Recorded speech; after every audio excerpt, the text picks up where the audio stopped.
की नजर में कैसी रही ये नई सरकार?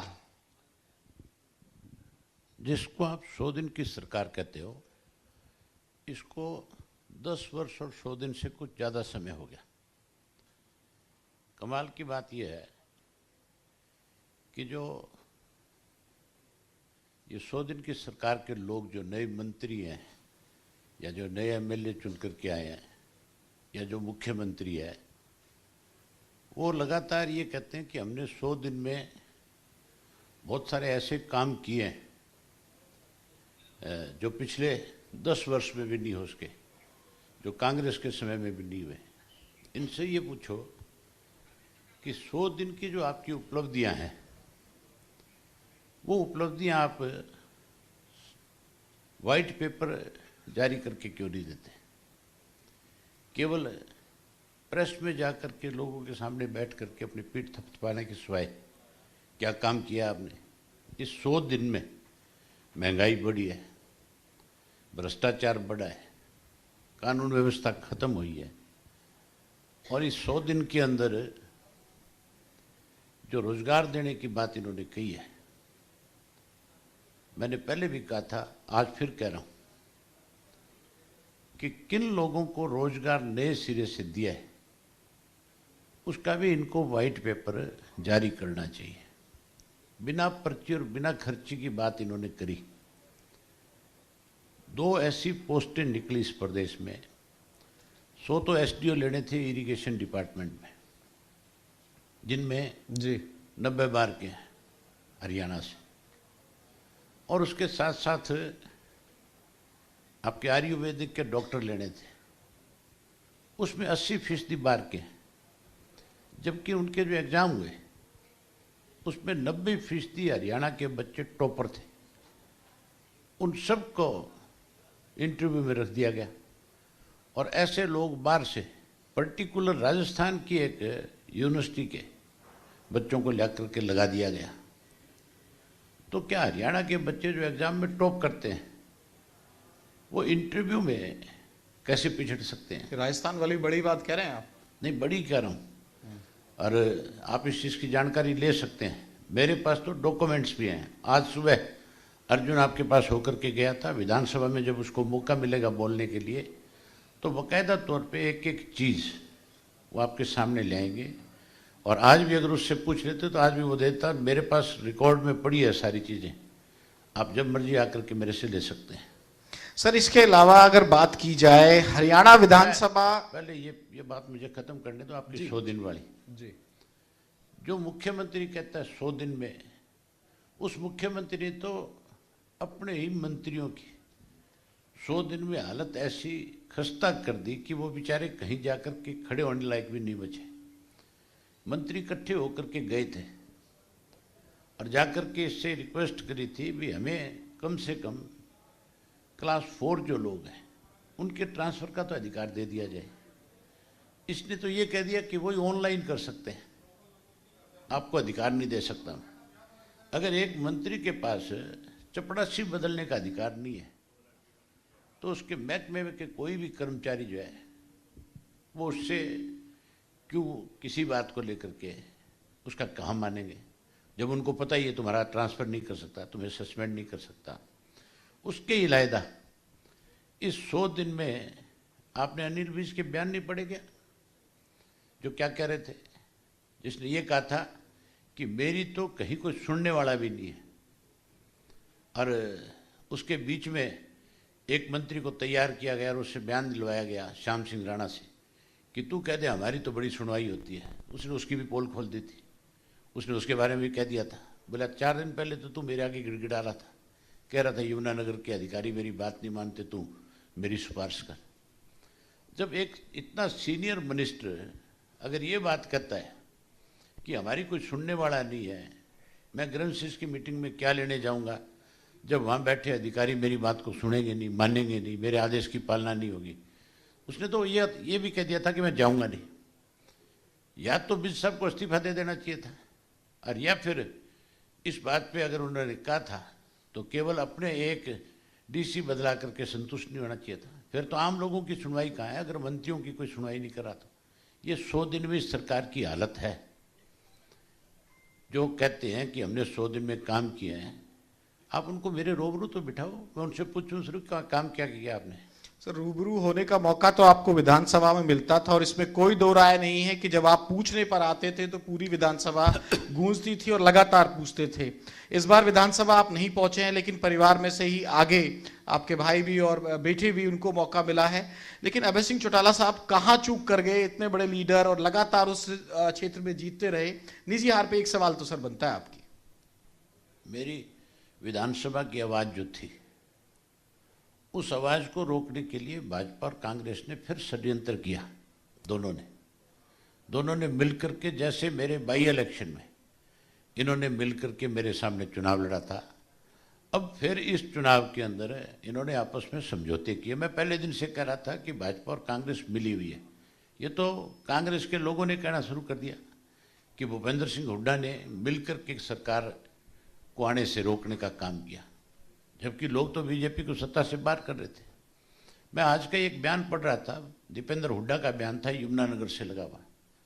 वो कहता बोला कि अगर एनडीए चुनाव लड़ती दिल्ली के अंदर, अगर आप पार्टी अकेले ना लड़ती और एनडीए के बैनर के नीचे चुनाव लड़ते, तो बीजेपी उसके इंडिया के बैनर के नीचे, तो आज सत्ता में होती। उससे ये पूछने वाला हो, तेरे बाप ने तने क्या किया था? बताया, हुड्डा साहब आए थे, उन्होंने कहा कि 5 सीट देने का ऑफर किया था। आम आदमी पार्टी को जल्दी थी, उन्होंने टिकट घोषित कर दी। नहीं, ये सब बकवास करते हैं, झूठ बोलते हैं, अपनी खाल बचाते हैं। इन्होंने मिलकर के बीजेपी के साथ कैसे इंडिया गठबंधन आगे नहीं आए, इसके लिए काम किया विचारों ने। आपने कल परसों प्रधानमंत्री का एक वीडियो चल रहा है, वो देखा नहीं गया, जिसमें हुड्डा से पूछ रहा है मोदी जी, कह रहे हैं क्या हुड्डा तेरा, कहाँ रहता है तू आजकल? और फिर आगे से पूछता है कि सब कुछ ठीक तो चल रहा है, सब कुछ ठीक चल रहा है। ये पूछने का मतलब क्या था? सिर्फ ये कि जो हमने जिस तरह से तेरे को बचा के रखा हुआ है, ठीक है कि नहीं है? और उसके बाद ये भी कहा कि ऑफर दे करके क्या कि आना जल्दी, मिलना मुझे। शिष्टाचार मुलाकात हुई? ये कोई शिष्टाचार नहीं थी। शिष्टाचार मुलाकात तो आप ये मान के चलो कि आदमी की बाई चांस होती है, या कोई टाइम लेकर के शिष्टाचार मिलने के लिए जाता है। ये तो 3 घंटे उस शादी में खड़ा होकर के हुड्डा ने इंतजार किया मोदी का। आपको पूरी जानकारी नहीं है, मुझे पहले पूछ लेते ताकि हुड्डा से ये सवाल तो कर लेते, आप 3 घंटे वहाँ खड़े कर क्या रहे थे? आप तो अपने बेटे की शादी में 3 घंटे नहीं लगाए होंगे, तुम तो मोदी के लिए 3 घंटे लगाए थे। मेरा जो खिलाफ चुनाव लड़ा गया, उसमें आप ये देखो कि बीजेपी ने डम्मी कैंडिडेट उतारा, जबकि बीजेपी और कांग्रेस जब भी अलग अलग मजबूत कैंडिडेट के साथ आई तो मैं हमेशा अच्छे मार्जिन के साथ जीतता रहा। अब की बार भी मेरे 2000 वोट फिर बढ़े पहले से, लेकिन क्योंकि जो बीजेपी को मिलना चाहिए था, बीजेपी हाशिए पे आ गई, जमानत जब्त हो गई और वो वोट एक जगह इकट्ठा हो गया। इसलिए विधायक थे शायद आपके साथ ही रहे थे पहले, जो विधायक बन के आए हैं वहां से, आपकी पार्टी जो आपकी सीट पे विधायक बन के आए कांग्रेसी टिकट? नहीं, हमारे साथ कभी नहीं रहा। अच्छा, ये कभी नहीं रहा। और बेनीवाल के बारे में सर एक सवाल, मैं अब थोड़ा सा आगे बढ़ता हूं। हरियाणा में क्षेत्रीय दलों को कहां देखते हैं आप? बीजेपी सत्ता में आ गई, कांग्रेस 37 सीट के साथ विपक्ष में बैठी है, और एक पार्टी और है इंडियन नेशनल लोकदल, जिसके 2 विधायक हैं। ऐसे में क्षेत्रीय दलों का हरियाणा में क्या आगे भविष्य रहेगा? ये कितना महत्वपूर्ण है? एक जिम्मेवारी आप लोगों के पास भी है, आप लोग भी काफी समय तक सत्ता में रहे और बार बार सत्ता में रहे, तो इंडियन नेशनल लोकदल बनी हुई है उस रेस में। बाकी क्षेत्रीय दलों के लिहाज से या ओवरऑल पिक्चर कैसी रहेगी हरियाणा में क्षेत्रीय दलों की? अब कांग्रेस जो है वो खत्म हो जाएगी। कैसे? जैसे दिल्ली में खत्म होगी, केंद्र में खत्म होगी, राजस्थान में गई, अनेक स्टेटों में जहां कांग्रेस वर्चस्व में थी आज हाशिए पे आके खड़ी होगी। इसलिए हाशिए पे आ जाएगी हरियाणा में कि आज हरियाणा का आम आदमी जो है इस बात को समझ चुका है कि जिन लोगों के हाथ में आज कांग्रेस की कमान है वो तो सत्ता पक्ष के साथ मिले हुए हैं, वो तो लगातार कैसे भाजपा ताकत में आए। आज अगर हरियाणा के वर्चस्व की लड़ाई कोई लड़ रहा है, हरियाणा की जनता के हितों की कोई लड़ाई किसी ने लड़ी है, तो केवल इंडियन नेशनल लोकदल पार्टी ने लड़ी। मैं जब अपोजिशन में अकेला था तब भी आप लोग देखते थे कि न एक तरफ इकट्ठे हो जाते थे, जिसमें कांग्रेस भी, बीजेपी भी, जेजेपी भी, सब इकट्ठे होते थे। मैं अकेला था, लेकिन मैं तथ्यों के साथ जाकर के विधानसभा में अपनी बात रखता था और मेरे सामने मेरे जो तथ्यों के साथ रखी हुई बात थी उसका जवाब ना सरकार के पास था ना कांग्रेस के पास था। दोनों से सवाल आज भी हरियाणा की विधानसभा में आपने पिछला सेशन देखा होगा, हमारे दोनों विधायकों ने जो कॉलिंग अटेंशन मोशन दिए जाते हैं वो सिर्फ इंडियन नेशनल लोकदल पार्टी के थे। 4 टोटल मंजूर किए गए थे जिनमें से 3 हमारे थे। तो आप अंदाजा लगा लें इस बात का कि वो 37 क्या सोए हुए थे, क्या वो कॉलिंग अटेंशन देना नहीं जानते या उनकी मंशा नहीं थी, क्या वो हरियाणा प्रदेश के लोगों की जहान देखी हो रही है उसकी चर्चा नहीं करना चाहते थे। सर एक आज सवाल, कांग्रेस की हालत तो ऐसी, अब तक तो उनका कोई अपोजिशन का लीडर ही नहीं चुन नेता पाया। प्रतिपक्ष नहीं चुना गया। एक सवाल सर, ये जो डंकी रूट से बाहर गए, अब सरकार बदली अमेरिका में और अमेरिका से खास तौर से वापस भेजा गया, उसमें अच्छी खासी संख्या हरियाणा की भी है और उस पर सवाल भी विपक्ष ने उठाए और ये कहा कि जिस तरीके से बांध के लाया गया वो अमानवीय तरीका था और उस पर काफी पूरे देश भर में चर्चा हुई। हरियाणा की भी अच्छी खासी संख्या है उसमें। इस इशू पे अगर विधानसभा में और विधानसभा के बाहर किसी ने चर्चा करी, इसकी लड़ाई लड़ी, इसकी शुरुआत किसी ने करी तो केवल इंडियन नेशनल लोकदल पार्टी ने और मैंने करी थी। मैंने नशे को लेकर के भी अनेक बार विधानसभा में नशे को लेकर के अर्जेंट मोशन भी दिया और कॉलिंग अटेंशन भी दिया।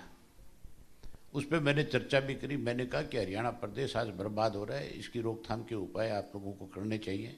सरकार ने उनको रोकने की बजाय कहीं ऐसे लोगों को प्रोटेक्ट किया, प्रोटेक्शन दी जो इसमें शामिल थे।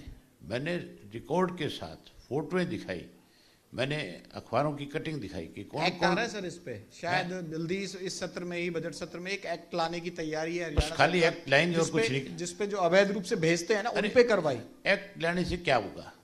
अगर कार्रवाई नहीं करोगे, आप अगर प्रोटेक्शन दोगे किसी को, अगर ऐसे लोगों को पनाह दोगे तो एक्ट किस काम का है? ग्रास रूट लेवल पे वजह क्या है इसकी? केवल एक्ट ला करके लोगों को दिखाना चाहते हैं कि हम तो इसके ऊपर सख्ती करना चाहते हैं, लेकिन कोई सख्ती नहीं है।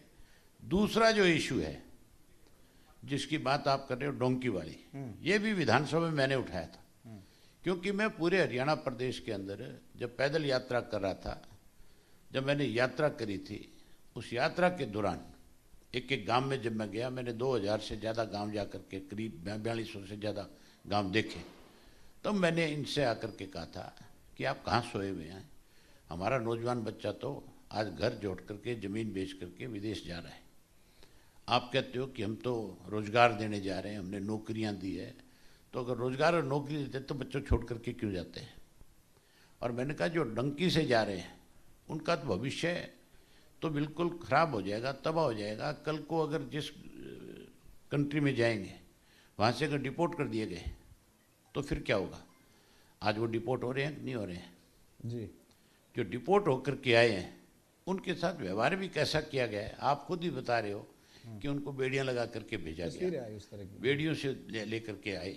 तो क्या हमारी केंद्र की सरकार जो है वो सोई हुई है? क्या वो इस बात का विरोध नहीं कर सकती थी? क्या केंद्र की सरकार जब अमृतसर में लाकर के जहाज उतारा जा रहा था, उससे पहले वो ट्रंप जो है इस तरह से मैक्सिको भी लेकर के गए थे, तो मैक्सिको की सरकार ने, जो बिल्कुल अमेरिका के साथ लगती हुई कंट्री है, उन्होंने अपने मुल्क में उनका जहाज नहीं उतरने दिया था। आपने कैसे उनको इजाज़त दे दी, कैसे परमिशन दे दी? आप इस बात के ऊपर अपनी तरफ से शर्त रखते कि हमारे जो बच्चे हैं जिनको आप डिपोर्ट करना चाहते हो उनको सम्मान के साथ छोड़ करके जाओगे हमारे मुल्क में। अगर इस तरह की शर्तें लगा देते और अगर वो कहते कि हम इस तरह से हमारे बच्चों के साथ इस तरह का खिलवाड़ करोगे, इस तरह से उनको बेइज्जत करोगे, इस तरह से हमारी कंट्री को नीचा दिखाने की कोशिश करोगे, तो हम किसी भी कीमत के ऊपर आपके हवाई जहाज नहीं उतरने देंगे। सर आज तो हवाई जहाज नहीं उतर सकता था, लेकिन ये कहीं ना कहीं डरे हुए हैं, मिले हुए हैं। एक सवाल का सर जरूर जवाब दीजिएगा, सवाल निजी है, मैंने सुना है, वो सही था या गलत था? आप कहते हैं कि भाई अभय सिंह चौटाला बनेंगे तो सीएम बनेंगे और किसी पद के, छोटे मोटे पद का कोई लालच नहीं है, जब भी राजनीति करेंगे तो टॉप की राजनीति करेंगे, ऐसा बयान आपका बहुत चर्चा में रहता है। चर्चा में रहता नहीं है। मेरी लड़ाई चीफ मिनिस्टर की है। मेरी लड़ाई जो है कोई एमएलए, एमपी या मिनिस्टर की नहीं है। मैं बनूंगा जिस दिन तो चीफ मिनिस्टर बनूंगा, अदरवाइज अपोजिशन में बैठ करके हरियाणा के लोगों की आवाज बनूंगा। आगे सफर कहां तक लगता है, क्योंकि अभी तो आंकड़ा सिर्फ 2 पर अटका हुआ है? बीजेपी की भी एक जमाने के अंदर लोकसभा में 2 सीट थी। आप ये क्यों भूल गए? नहीं, भूले नहीं है। नहीं, मुझे लगता है भूल गए, तभी आप मुझे एक सवाल कर रहे हैं। पूछना तो बनता ना कि आपने नहीं कहा। नहीं, ये सवाल तो पूछना बनता ही नहीं है। जिसमें संघर्ष का मादा है वो आगे आएगा, उसे कोई नहीं रोक सकता। इंडियन नेशनल लोकदल पार्टी का हर कार्यकर्ता चौधरी ओम प्रकाश चौटाला के संघर्ष का साथी है और वो कड़ी मेहनत करेगा। और एक दिन जब अगला चुनाव आएगा, आप देखना, इंडियन नेशनल लोकदल पार्टी आपको शिखर पे खड़ी नजर आएगी अगले चुनाव में। सर, एक सवाल का जवाब जरूर दीजिए। चौटाला साहब के तौर पर एक बहुत बड़ा हरियाणा का राजनीतिक फेज जिन्होंने प्रशासन चलाया और ये दिखाया प्रदेश को, उनकी चर्चा होती है कि शासन को, सत्ता पक्ष भी उनकी तारीफ करता है कि भाई ब्यूरोक्रेसी को कैसे कंट्रोल के रख के देखा जाता है। ये चौटाला साहब के राज में देखा, वो खो दिया। वो कितना बड़ा क्षति हरियाणा के लिहाज से भी है, आपके पिता थे, निजी तौर पर आपके लिए भी कितनी बड़ी क्षति है और उसकी भरपाई कैसे है? आप ये तो मान गए ना कि चौधरी ओम प्रकाश चौटाला जो थे वो एक बहुत अच्छे प्रशासक थे, बहुत अच्छे राजनेता थे। ये मेरे मुंह से कहने की बात नहीं है। आदमी जब जाता है उसके बाद पता लगता है कि उसकी अपनी क्या पहचान थी। चौटाला साहब के जाने के बाद लाखों लोग उनको श्रद्धांजलि देने के लिए आए थे और आम हर आदमी ने, जिस किसी ने भी उस वक़्त किसी का इंटरव्यू किया, उसने खुल कर के ये कहा कि उन जैसा राजनेता नहीं था और उन जैसा प्रशासक नहीं था, उन जैसी पकड़ नहीं थी किसी की भी। इसका मतलब उसके बाद के बने हुए चीफ मिनिस्टर या उनसे पहले के जो चीफ मिनिस्टर थे, उनसे उन्होंने हरियाणा प्रदेश को आगे ले जाने में बड़ी भूमिका निभाने का काम किया। उन्होंने ही ऐसा रास्ता बनाया कि जिस रास्ते को आज लोग चुनना पसंद कर रहे हैं। और खास आज भी ब्यूरोक्रेसी में इस बात को लेकर के चर्चा होती है। आज भी आपके जितने इलेक्ट्रॉनिक मीडिया के जो लोग हैं, जो सीनियर साथी हैं, वो आपस में बैठ करके भी इस बात पे चर्चा करते हैं कि आज ज़रूरत है हरियाणा में चौधरी ओम प्रकाश जैसे प्रशासक की। आज तो हालत ऐसी हो रखी है कि मिनिस्टर बेचारे रो रहे हैं, वो भी कह रहे हैं कि हमारी कुछ सुनने वाला नहीं है। आपको एमएलए स्पीकर को शिकायत कर, अरे सुनो आप, एमएलए स्पीकर को शिकायत करते हैं, कहते हैं कि हमारा एसपी टेलीफोन नहीं उठाता। आज जो ये बात कहते हैं कि हमारा एसपी टेलीफोन नहीं उठाता, ऐसे अधिकारियों को आपको विधानसभा में सबके बीच में जाकर के इस बात का सबक देना चाहिए कि एमएलए जो है वो चीफ सेक्रेटरी से भी प्रोटोकॉल में बड़ा है। उसकी क्या बात है आपको सुननी चाहिए। अगर वो आप किसी गलत काम के लिए आपको इंस्ट्रक्शन दे रहा है, आपसे कुछ कह रहा है, तो आप उसको बता सकते हो, उसको नज़रअंदाज कर सकते हो। लेकिन ये नहीं है कि आप चुने हुए व्यक्ति की बात नहीं सुनोगे। आपको सबसे बड़ी सीख चौटाला साहब की कौन सी याद आती है? कौन सा ऐसा इलेक्शन, कौन सा ऐसा टास्क सामने आता है, या कहीं आप ड्राइंग रूम में बैठ के जब चर्चा करते होंगे राजनीतिक चर्चाओं में आगे बढ़ने की और पार्टी को लेकर, आपकी यादें, वो ठीक है पिता के तौर पर तो होती हैं, लेकिन एक नेता के तौर पर आपको जो सीख सबसे बड़ी मिली हो, जो आपके जहन में सबसे ज्यादा स्ट्राइक करती है आज भी, वो कुछ ऐसा वाक्य याद है आपको? उन्होंने, जो उनकी सबसे बड़ी खासियत थी, उन्होंने कभी भी अपने स्वार्थ के लिए किसी से कोई समझौता नहीं किया। अगर मैंने कुछ गलत किया और अगर मैंने कहा कि भाई आप इस चीज़ को भूल जाएं, तो नहीं भूले। उन्होंने कहा कि जो गलती करेगा उसको उसका सबक मिलना चाहिए। उनका जो संघर्ष था उससे हमने बहुत कुछ सीखा और आज भी उनके संघर्ष के दिनों को याद करके हम आगे बढ़ रहे हैं।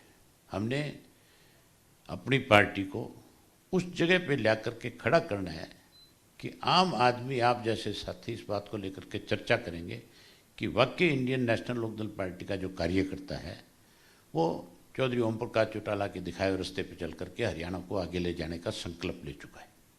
एक चीज और खास रही चौटाला साहब का, जब दाह संस्कार तमाम रीति रिवाज हुए, उसमें अक्रॉस द पार्टी लाइन जो कहते हैं ना कि भाई जब नेता का कद बड़ा होता है तो उसमें क्या सत्ता पक्ष क्या विपक्ष, वाइस प्रेसिडेंट साहब भी और बाकी राजस्थान से भी, आसपास से भी बड़ी संख्या में और हर दल से, हर विचारधारा के जो लोग थे वो भी पहुंचे थे। वो उनके अपने सामाजिक रिश्ते थे। उन्होंने सर राजनीति के अंदर दो चीजें होती हैं। कुछ लोग तो ऐसे हैं जो राजनीतिक तौर पे इस तरह की भावनाएं रखते हैं कि मुझे जब कभी मौका मिले मैं किसी का नुकसान करूं, ईर्ष्या रखते हैं। चौटाला साहब ने कभी भी सत्ता में थे तो और सत्ता से बाहर थे तो कभी भी इस तरह की सोच नहीं रखी कि मैं सत्ता में आकर के किसी का नुकसान करूं। उन्होंने ये सोचा कि मेरे बनने से, मेरे सत्ता में आने के बाद किसी को कैसे क्या फ़ायदा हो सकता है, किसको कैसे सबक मिल सकता है, उन्होंने उस पर काम किया। उनके जो सामाजिक रिश्ते हैं उसको लोगों ने याद किया, उन्होंने जो रिश्ते निभाए थे, इसी करके इतनी बड़ी संख्या में लोग आए, इतनी बड़ी संख्या में राजनेता आए, अलग अलग राजनीतिक दलों से आए। 2029 तक की तैयारी आपने बता दिया, अपना रोड मैप बता दिया कि क्या आप सोच रहे हैं, क्या हरियाणा में करेंगे। लेकिन सर ये जिस तरह से कांग्रेस का संख्या बल है, इंडियन नेशनल लोकदल का संख्या बल है, 5 साल में इतना बड़ा फासला पटना किस तरह से संभव लगता है? ऐसा क्या करेगी इंडियन नेशनल लोकदल जो आपको लगता है कि इस लेवल तक? अरे मैंने कहता 5 साल में अगर बीजेपी सत्ता में आ सकती है 2 से, तो इंडियन नेशनल लोकदल पार्टी ने तो इस तरह के उतार चढ़ाव बहुत बार देखे हैं। हमने तो अनेक बार इस तरह के हालात देखे हैं। चौधरी देवीलाल से सत्ता छीन ली गई थी, 1 बार नहीं 2 बार छीन ली गई थी, उसके बाद भी सत्ता में आए। लोगों ने तो यहाँ तक भी कहा था, बहुत सारे राजनीतिक लोग कहते थे चौधरी ओम प्रकाश चौटाला के हाथ में ऐसी कोई रेखा ही नहीं है कि जिसकी वजह से वो कभी मुख्यमंत्री बन जाए। उन्होंने अपने भाषण में कहा कि चौधरी ओम प्रकाश चौटाला के बारे में जो लोग इस तरह की, मेरे बारे में जो लोग इस तरह की बात करते हैं, मैं उनसे कहना चाहता हूँ कि मुझे रेखाएं बनानी आती है। मैं ऐसी रेखा बनाऊंगा कि मुझे मुख्यमंत्री की कुर्सी तक पहुंचते हुए कोई रोक नहीं पाएगा और मुख्यमंत्री बने। आप भी यही बात रिपीट करना चाहते हैं? मैं, मेरी रगों में उनका खून है। इंडियन नेशनल लोकदल पार्टी का मैं एक सिपाही हूँ। मैं क्यों, हमारी पार्टी का हर कार्यकर्ता ये बात कह सकता है। नगर निगम चुनाव में जाएंगे सिंबल के साथ? बिल्कुल जाएंगे, सिंबल पे नहीं जाएंगे लेकिन चुनाव में जाएंगे। तो बाहर से सपोर्ट करके जिस तरह अपने कार्यकर्ता देखेंगे कहाँ से किसको खड़ा करना है, किसको चुनाव लड़ाना है। जिसको चुनाव लड़ाएंगे हम उसकी मदद में हमारी पार्टी का एक एक नेता, एक एक कार्यकर्ता जोड़ देगा। रिस्पांस कैसा है? लोग जुड़ रहे हैं, वापस आ रहे हैं क्या? किस तरह से जब पूरे चुनाव एक प्रक्रिया खत्म हो जाती है तो नए सिरे से लोग नए तरह से अपने अपने घर ढूंढते हैं? लोगों की बात कर रहा हूँ, कार्यकर्ताओं की। कार्यकर्ता लगातार हमारे साथ बड़ी संख्या में आ रहा है। आज आम हरियाणा में चर्चा है कि अगर बीजेपी का कोई विकल्प है तो इंडियन नेशनल लोकदल पार्टी है।